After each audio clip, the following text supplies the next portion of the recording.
Welcome to our executive interview series at the Elastic Public Sector Summit, produced by Feds Group. I'm Wyatt Cash, and we're here with George Tees, Vice President, Solutions Architecture, Public Sector at Elastic. George, thanks so much for joining us. Thanks for having me. Let me start by asking, what do you see as some of the current key challenges that organizations and government face in transforming large data sets into actionable insights? Yes, I think there are a couple of challenges that we see with customers.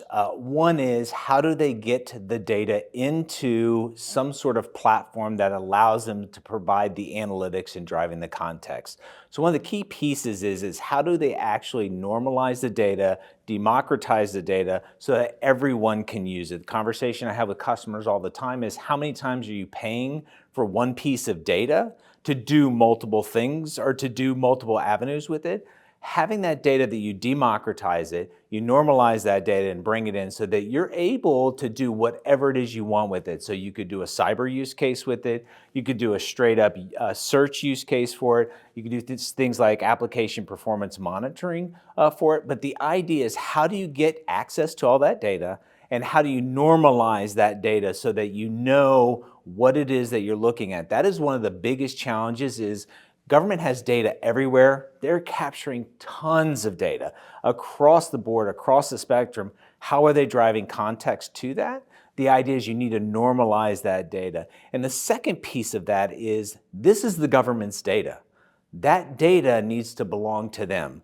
So using things that are open source, using things that are common across the board is a critical aspect to being able to have data portability. So if 2, 3, 4 years from now, they decide to go a different route, that's their data.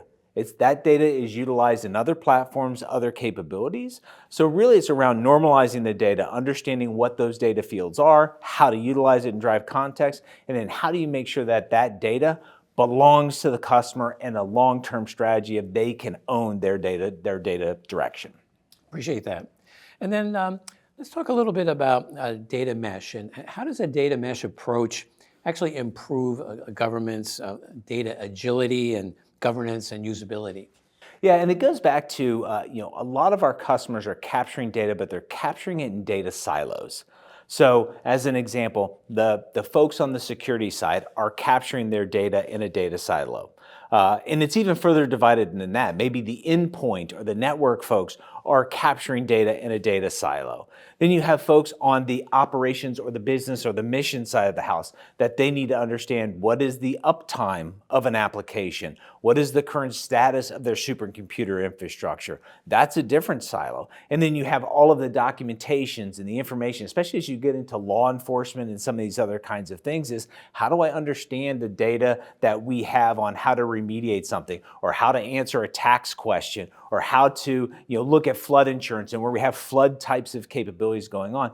Each one of those is in its own data silo because the data steward has a responsibility for that one particular application. But imagine if you can marry that data together. If you can marry the information around a security event, something happens in a security environment so that you're able to understand what's going on with that. Then you're able to take that and take a look at, was my application impacted? Which application was impacted? Or what infrastructure was impacted? And then you were able to take that to the next step on, how do you now have the ability to understand, have we seen this before?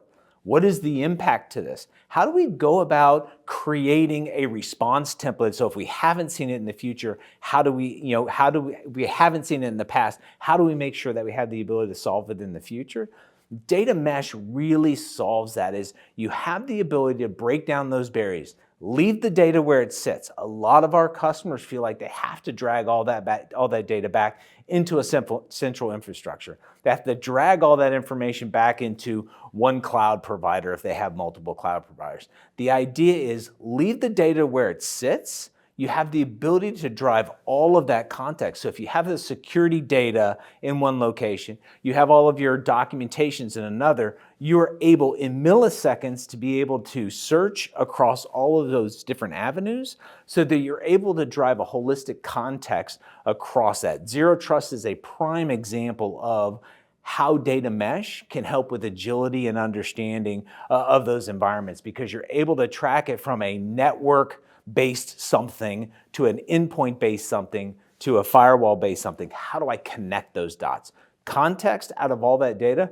We're storing a lot of data. We're capturing a lot of data as a public sector organizations out there. How do we make the most use of that data? Because there's gold in there to help either A, execute a mission, reduce downtime, or really stop those threat actors out there. So between that data normalization we talked about and that data mesh, it provides our customers the ability to have a holistic data strategy to be able to drive context across their entire ecosystem.